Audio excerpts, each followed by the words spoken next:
Buenos días, estamos en la cabina de cambio de Michoacán.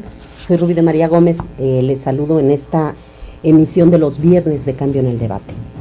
Tengo el placer de recibir en esta cabina, para tratar el tema de cultura y educación, a dos personajes de la cultura michoacana muy importantes.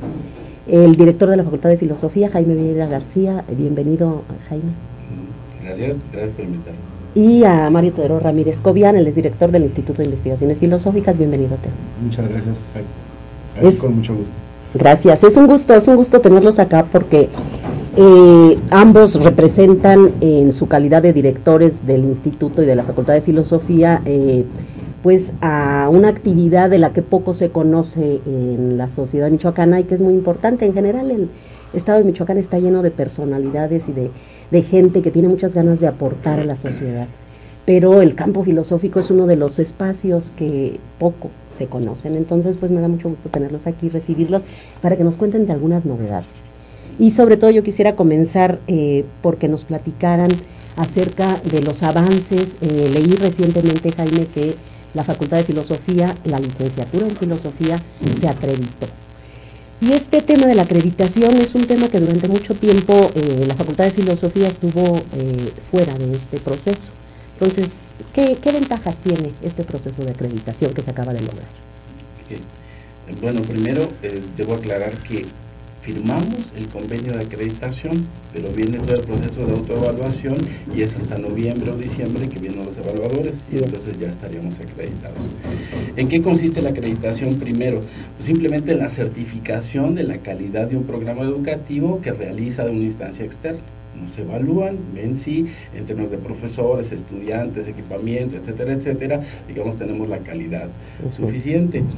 Ahora, ¿por qué no se había hecho? Bueno, básicamente por un prejuicio y por, digamos, cierta prevención que tienen las personas. Yo diría, hay dos objeciones a los procesos de acreditación y las dos objeciones tienen algo de razón. Una de las objeciones es que se trata de una imposición del Banco Mundial, de la OCDE, etcétera, en términos de una regulación general de la educación en todos los países. Y entonces esto se ve como una imposición, la calidad, digamos, es impuesta. La otra objeción que se pone normalmente es que se trata en general de una simulación, o sea, que se arreglan las cosas, pero después que se van los acreditadores se caen, ¿no? Como estas famosas obras del PRI, se hace toda la exposición, pero después de pasar un tiempo se cae la obra. Yo creo que las dos objeciones tienen un punto de razón. Habría que evitar la simulación, habría que aprovechar el proceso de acreditación efectivamente para una autoevaluación y para mantener las cosas cada vez y hacer las cosas cada vez mejores, ¿no? En términos de la imposición del Banco Mundial, etcétera, bueno, es una exigencia internacional y ya no podemos simplemente decir que nosotros no entramos a eso. ¿Hay alguna consecuencia si no entramos, si no se entra en ese proceso? Sí. Sencillamente, o bien no pasa nada, o sea, no progresamos, o bien vamos hacia atrás, nos quedamos en un rincón, las universidades públicas, sin tener acceso a recursos. Así de sencillo. Bien. Si queremos recursos a mayor calidad, tenemos que acreditarnos. Bueno, recursos, creo que esto podría ser una respuesta objetiva, digamos, de esta necesidad, ¿no? El apoyo que se puede brindar. ¿Quién hace la evaluación? ¿La hace la SEP? No, es una instancia que está avalada por la SEP, es la Copaeum, es una organización privada que analiza los índices, ¿no?, de calidad, y bueno, Copaeum se llama, ¿no? Comité para la Evaluación de la Educación. Habría tal vez, tal vez una tercera objeción que me gustaría plantear, sí, desde el punto de vista más interno, ¿no?, de lo que es precisamente la actividad filosófica. Es decir, el proceso de acreditación implica una evaluación que responde a ciertos criterios. Y en este sentido, someter a la filosofía o la actividad, la práctica de pensar, a criterios precisamente como los que señalabas, ¿no?, que tienen que ver precisamente con la dotación de recursos, puede ser en algún sentido visto como una forma de convertir a la filosofía en un instrumento del poder, no en una visión crítica. De algún modo pienso sobre todo en esta visión en donde la filosofía enseña a la gente a pensar y a cuestionar, ¿no? Y tenemos ejemplos sociales muy claros de este cuestionamiento. Tal vez muchos de los muchachos que pertenecen al movimiento 132 han tenido esa capacidad de cuestionamiento crítico que enseña la filosofía, ¿no? Y en este sentido, tal vez, al poder no no le interesa que los criterios de acreditación sean los mismos que les puede interesar a alguien que está en una posición crítica, o como ves tú eso, Sí. o como lo verías La también. objeción, nada más rápidamente, Sí, la objeción general sería válida si el organismo que acredita fuese un organismo externo que no tiene que ver con la filosofía, pero son nuestros pares, o sea, son filósofos, son gente de filosofía la que está haciendo la evaluación de los programas de filosofía. De otras universidades. De otras universidades. También en nuestra universidad tenemos un representante ante la Copa EUM, es decir, somos nosotros los que estamos evaluando nuestros programas, no es una instancia, digamos, que no tenga que ver con la filosofía, ¿no? Bien. ¿Tú qué piensas? ¿Cómo ves? Yo sí he tenido también algunos puntos de vista críticos acerca de estos mecanismos. Primero, bueno, quizás no exactamente así como lo ha descrito Jaime, pues sí, son compañeros, colegas del mismo campo. Yo mismo he sido evaluador de programas en la vía institucional, no en organismos evaluadores externos, sino dentro de CONACYT particularmente. Entonces,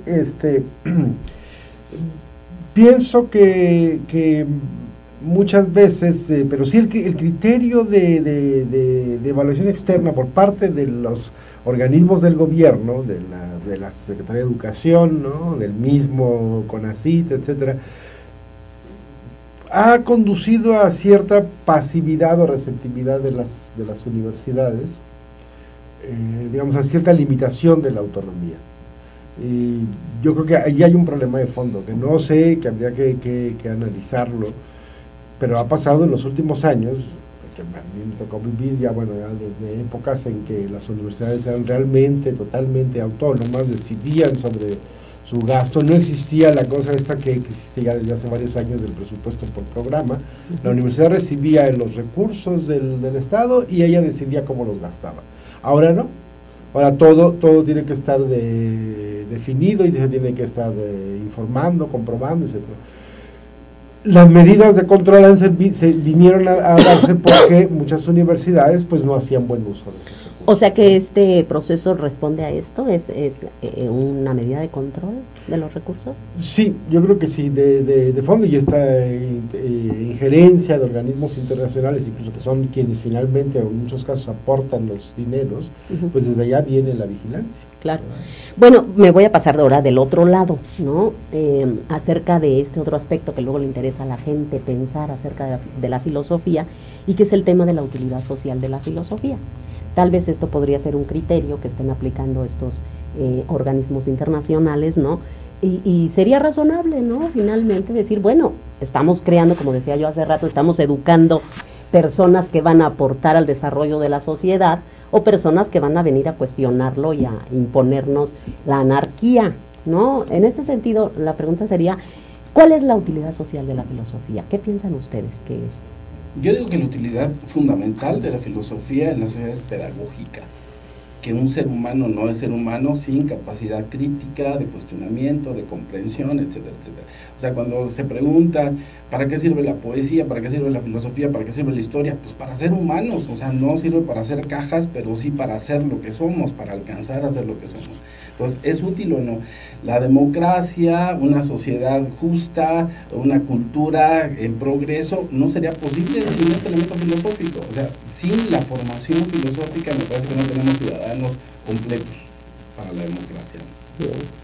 Bueno, yo agregaría nada más, estoy de acuerdo, un otro elemento, que es el que la filosofía y sí, las humanidades en general, ¿no?, el arte, tienen que ver con el mantenimiento, la reproducción, conservación de una tradición cultural, que es finalmente lo que da sentido a la vida y a la comprensión que tienen los sujetos de una sociedad respecto a sí mismos. Ahora, una tradición cultural solamente funciona si hay una relación activa con ella, ¿no? Si hay una relación crítica, de interpretación, de actualización, de aplicación en el momento actual, y esto es tarea de los humanistas, ¿no? Es decir, que ustedes ven una utilidad social, por ejemplo, también en la dimensión de la protesta. O sea, la protesta también alguien puede verlo como algo nocivo, pero desde la perspectiva que ustedes están enunciando, la propia protesta social sería una forma de digamos, una forma útil para el desarrollo social. ¿Sí? Claro, porque primero porque una sociedad donde no hay protesta, donde no hay crítica, no hay dinamismo, se enquilosa, ¿no? O sea, se fija, se queda fijada, no hay desarrollo, no hay... bueno, y entonces yo creo que eso es un elemento necesario de la sociedad. Ahora, una cosa muy interesante del movimiento de 132 es que ha venido a demostrar de los estudiantes, el movimiento de los estudiantes, de los universitarios en los últimos meses, ha venido a demostrar que las universidades, aún las universidades privadas, y quizás en un aspecto interesante, las universidades privadas más que las públicas, forman un tipo de sujetos críticos que son valiosos, importantes socialmente. Por lo menos este movimiento ha venido a mover, ¿no?, a despabilar la cosa, que estaba aparentemente muy definido todo, ¿no? Y me parece también interesante el vínculo, porque este movimiento tiene de interesante un cuestionamiento a las formas políticas dadas, establecidas, ¿no?, y a los esquemas viciosos con los que han funcionado. Entonces se plantea como apartidista, esta famosa fórmula apartidista, pero no apolítico, lo cual es coincidente con varias búsquedas y reflexiones dentro de la filosofía acerca de las posibilidades de la política. Es decir, mientras pensamos la política en términos puramente partidistas, pues simplemente a veces ni queremos saber de eso, ¿no? Pero si pensamos que la política no se reduce a la cuestión partidista, sino que se puede plantear de diversas maneras, entonces está viva y es muy interesante. Y esto lo han hecho los jóvenes del movimiento 132, y creo que esto es expresión de lo que es la perspectiva universitaria, lo que debe ser la perspectiva académica, o sea, una incidencia política sobre la sociedad que no se identifica con un partidismo y que sin embargo está planteando cosas que son trascendentales para la sociedad mexicana y para todos. Bien. Sí, yo quisiera aprovechar también este espacio, que es un espacio de debate, para plantear esto que están exigiendo los muchachos en el 132, que es, digamos, una democracia real. Es muy importante, es decir, no solo es una protesta, es una exigencia, una transformación política de la sociedad, me parece fundamental. Hay una demanda implícita en la que yo creo que estamos de acuerdo los filósofos del movimiento 132, digo implícita porque no se ha hecho tan explícita como debería, y es la exigencia de una educación popular de calidad. Digamos, se dice fácil, una universidad popular pero que sea de calidad, pero yo lo que estoy viendo es como un conflicto, un choque de dos modelos educativos. Ninguno de los dos puede ser hegemónico ahora y no nos permite avanzar. Diría de un primer modelo, un modelo, digamos, corporativo. Así ha estado funcionando la universidad y la educación en el país. En este modelo, quien decide, digamos, los programas educativos no son realmente ni los docentes ni el interés académico, son más bien los intereses sectoriales, de sindicatos o de estudiantes que toman, etcétera, etcétera, ¿no? Este modelo está en crisis, efectivamente, porque pues tiene en crisis a la educación. Me parece que ahí hay un problema grave. El otro modelo es, yo le llamaría modelo eficientista, que es el modelo justamente que se impone, y lo malo de este modelo es justamente que se impone, es decir, se deben mostrar criterios puramente cuantitativos de desarrollo, y efectivamente ahí a las humanidades nos va mal, porque no hacemos cajas ni edificios, etcétera, ¿no?, sino formamos gente. Entonces me parece que estos dos modelos ahorita están en choque en la Universidad Michoacana y en la educación en el país. Es decir, quiere seguirse manejando la educación con criterios puramente sectoriales o de grupo, y por otra parte se quiere imponer todo el modelo de competencias, etcétera, sin que las comunidades mismas participen ahí. Me parece que estamos en una situación grave, porque no hay un modelo claro de esto, y el modelo debería ser, me parece, este modelo de educación popular. Todo mundo tiene derecho a la educación, debería tener derecho a la educación, pero al mismo tiempo con criterios de rigor y de calidad, es decir, que no entre todo mundo y que ocurra simplemente lo que le exigen los estudiantes o los profesores o los trabajadores sin criterios académicos. Me parece que este debe ser un proyecto de 132 y de todos los profesores del país, es decir, una educación superior que sea popular y que sea de calidad. Hacia allá deberíamos ir. Y recoger lo mejor de estos modelos que están en crisis. ¿Qué era lo mejor de este modelo corporativo? La exigencia de justicia social, la posibilidad de una promoción de la gente más pobre del país, etcétera. ¿Y qué es lo bueno de este modelo eficientista? Pues que nos exige dar cuentas a la sociedad. Bien. Yo, mi papel es este y yo voy a seguir de abogada del diablo porque me confunde un poco algunas de las cosas que dicen ustedes. Por ejemplo, hablas de una imposición por parte de los empleados, por parte de los estudiantes, pero hay una imposición institucional por parte precisamente de quienes deciden en el país, ¿no? Y se ha hablado mucho y ha sido una polémica muy fuerte a nivel nacional la intención gubernamental de eliminar del bachillerato la filosofía, ¿no? Este es, digamos, la dimensión concreta de la imposición. Yo diría, tal vez los estudiantes quieren y exigen y presionan para que se les reciba, o los sindicatos presionan para tener ciertas ventajas, pero lo cierto es que no tienen la decisión de definir contenidos, ¿no? En esto de los programas y de la imposición de los contenidos de los programas, me parece que sí hay una desproporción, ¿no?, entre las fuerzas desde quienes deciden que se enseñe y quienes exigen o piden desde el margen que se dé de otra forma la educación, ¿no? Y en este sentido, ¿qué piensan ustedes acerca de esta tendencia, de esta intención de eliminar las humanidades del bachillerato? Bueno, algunas universidades están incorporando, se están aceptando los criterios del RIEMS, se llama eso. La RIEMS, sí, la Reforma de Educación Integral Superior. Reforma Integral de la Educación Superior, media superior. Pero esto lo ha aplicado la SEP directamente a los bachilleratos que dependen de la SEP, que son, pero no a las universidades. Las universidades tienen como sea la autonomía para decidir si lo aceptan o no. Esta es una aclaración importante porque generalmente quienes escuchamos esto de fuera entendemos que es en general en todas las universidades. Entonces es importante aclarar que se refiere al sistema educativo coordinado, dirigido desde la Secretaría de Educación Pública, ¿no? Sí, sí. No para las universidades. Pero como sea, vale la pregunta, ¿por qué no enseñar humanidades en esas escuelas de la SEP? Yo creo que, bueno, ahí en el campo, desde el punto de vista de la filosofía, la comunidad filosófica mexicana, se creó un grupo a nivel nacional que se llama el Observatorio Filosófico, donde, bueno, varios de nuestros estimados maestros y las figuras más importantes de la filosofía en México participaron en algunos eventos y reuniones con la Secretaría de Educación para echar atrás esta reforma. Y pues como siempre el gobierno, como dices, efectivamente, y lo peor no es solamente que decida y tome decisiones, sino que engañe, que haga fitas, porque aparentemente inicialmente hubo acuerdo, hubo un diálogo, una negociación con los representantes de este grupo de Observatorio Filosófico para que se hiciera la reforma. Bueno, entonces que hubo este acuerdo entre la Subsecretaría de Educación Superior y la comunidad filosófica a través de este organismo.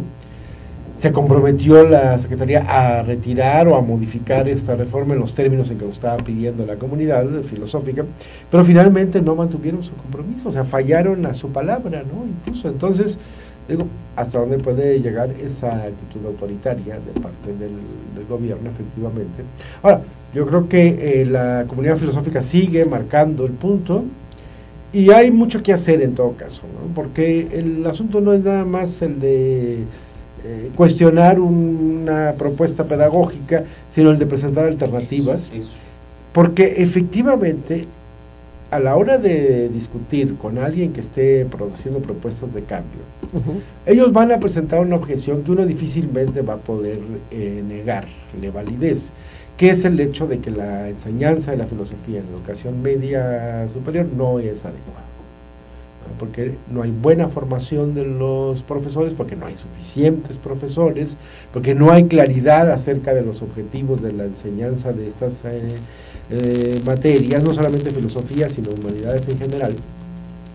Y yo creo que, aunque eso se debe a muchas razones, a muchos factores, ese fracaso, esa falla de esta enseñanza, que no se puede generalizar tampoco. Hay, yo creo que casos excepcionales, y esto del movimiento 132 refleja que hay estudiantes que aprenden lo que escuchan en el salón de clase, lo que le escuchan al profesor, lo que leen, y lo saben transmitir hacia el resto de la sociedad.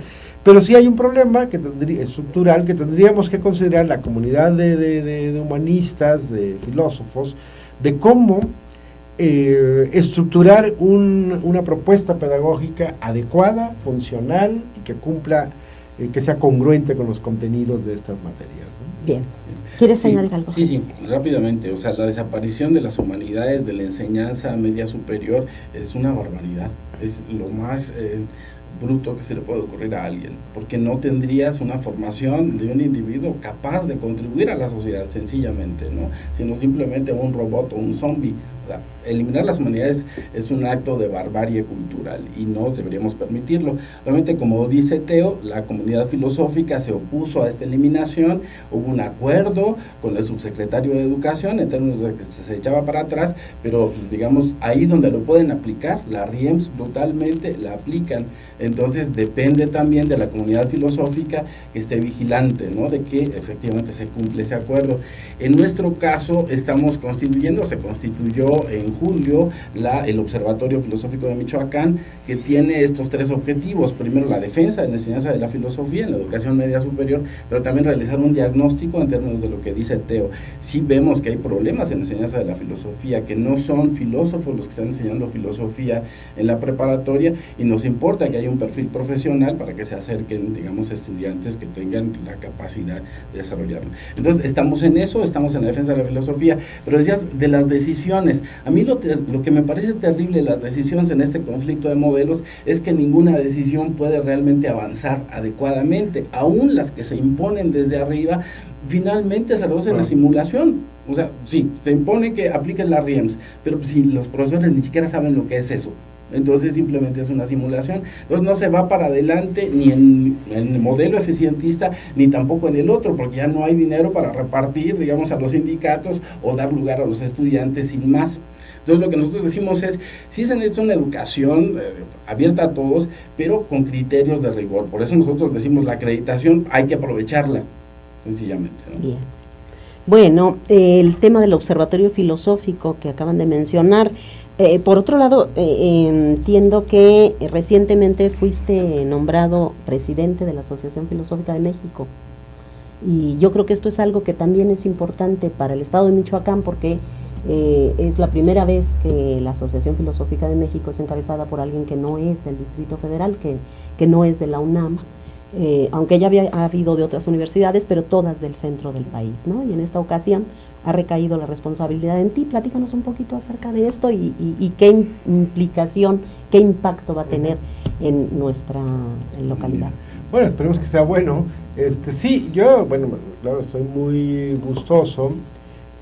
Es un gusto y es un honor el de haber llegado a esta posición, pero digamos que me da más gusto por el reconocimiento efectivamente a la comunidad filosófica michoacana, moreliana, más que como un asunto personal, porque es algo por lo que hemos luchado desde hace muchos años, y no solamente los filósofos, que es por la descentralización cultural, educativa, ¿no?, económica del país, etcétera.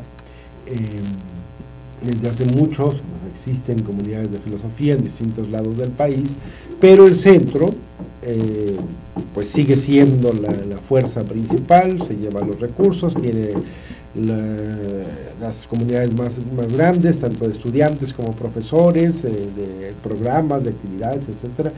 Lo cual no tampoco se trata de ponernos en una posición anticentralista, ¿no?, antichilanga, como se dice, porque eso no conduce a nada, como puede conducir a algo injusto, que es al no reconocer a la vez el esfuerzo y el trabajo que nuestros colegas del centro han realizado, ¿no? Yo me siento también muy contento de que finalmente haya sido iniciativa de colegas de la Ciudad de México quienes me hicieron la propuesta, me hicieron la sugerencia de presentarme yo primero como candidato a vicepresidente, y eso, bueno, pues es también de reconocerse que aunque tenemos este centralismo, hay la capacidad para superarlo, ¿no? Y entonces me parece muy valioso esa actitud, y yo creo que se va a reflejar también en las posibilidades de desarrollo a futuro de la asociación. Mi idea sería que se siguiera descentralizando, que siguiera pues quizás turnándose, pero que no fuera una cosa excepcional, por una cuestión personal, sino que realmente siguiéramos fortaleciendo comunidades filosóficas de otros lados del país, de Guadalajara, de Monterrey, que son ciudades mucho más grandes que Morelia, y que esto se mantuviera así.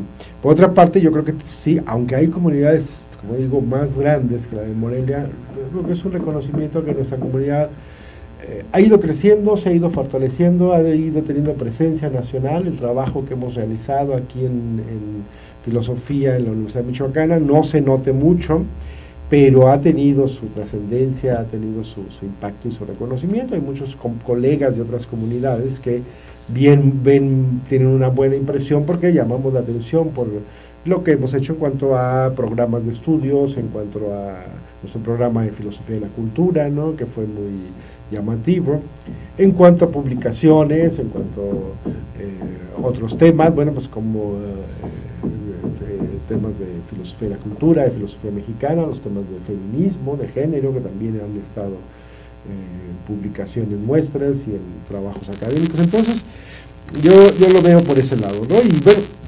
recientemente, debido a que la presidenta de la asociación, con la que estaba yo como vicepresidente, renunció por motivos de salud, yo ascendí a presidente de acuerdo con el estatuto, y bueno, pues nos tocará la presidencia por 2 años, entre otras cosas, pues para reforzar el observatorio filosófico, la postura que se está viendo como pues, la postura de los filósofos frente a la sociedad, frente al Estado, frente a las políticas educativas. Eso es algo muy importante, pero reforzar también otras cosas en cuanto a difusión de la actividad filosófica que se hace en México, que cada vez es más importante, más fuerte. Y bueno, nuestro evento principal de la asociación, que es el Congreso Nacional de Filosofía, que ya tiene más de 30 años realizándose. El primer congreso que se llamó Coloquio fue aquí en Morelia, ya tuvimos uno segundo en 2005, 30 años después del primero, y probablemente el siguiente congreso de la asociación será aquí en Morelia, ¿no? Bien.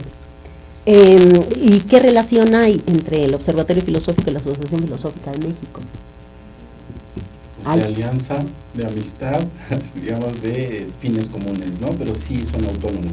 El observatorio es autónomo, pero realmente somos la misma comunidad de filosofía la que está en otros lugares, ¿no? No sé cómo ves tú. Lo que pasa es que la Asociación Filosófica de México es el principal organismo que agrupa miembros de la comunidad filosófica a nivel nacional, digamos, y allí estamos todos simplemente por desempeñarnos profesionalmente dentro del campo de la filosofía. Pero hay otro tipo de organismos de filosofía a nivel nacional, más especializados, orientados hacia cierto campo. Existe la Sociedad Mexicana de Lógica, el Círculo Mexicano de Profesores de Filosofía, existe un grupo de filosofía novohispana, y algunos otros más, y seguramente van a seguir surgiendo ya especializados sobre un área, filosofía política, etcétera. Entonces, en el observatorio se conjugan todos estos organismos, a la Asociación Filosófica, más representantes de estos, y también de comunidades institucionales, es decir, de escuelas, de universidades, de facultades, se integran como representantes en el observatorio filosófico, ¿no? Bien. Hay una serie de proyectos y de programas, mencionabas ahorita, ¿no?, de actividades que seguramente son de interés para la sociedad. ¿Por qué no nos comentan un poquito qué novedades, qué proyectos nuevos o programas nuevos hay, tanto en la Facultad de Filosofía como en el Instituto de Investigaciones Filosóficas? Bueno, yo comento brevemente. Tenemos actividades todo el semestre, conferencias, tenemos 2 coloquios, etcétera, pero lo más cercano y quizás lo de más interés para la sociedad en general es que vamos a ofertar a finales de agosto se abren estos. Vamos a ofertar, digamos, una nueva generación de talleres culturales. Estos talleres culturales que ofrecimos también el semestre pasado, ahora serían de gestión cultural, de lectura del Popol Vuh, de francés, en fin, tenemos como 10 opciones de talleres culturales abiertos a la sociedad en general. Estos talleres tienen esta función de ofrecer elementos filosóficos, también ofrecimos de feminismo, de filosofía para niños, etcétera, elementos filosóficos a la sociedad en general, pero que nos permite también que nuestros estudiantes interactúen con estudiantes de otras escuelas, facultades, etcétera. Creo que sería lo más importante y aprovecho este espacio para invitar a las personas interesadas en talleres culturales de filosofía que se acerquen, porque vamos a abrir las inscripciones la próxima semana. Esto es importante, pero también creo que valdría la pena comentar acerca de los programas más formales, como la maestría en filosofía de la cultura. Ya. ¿No? Sí.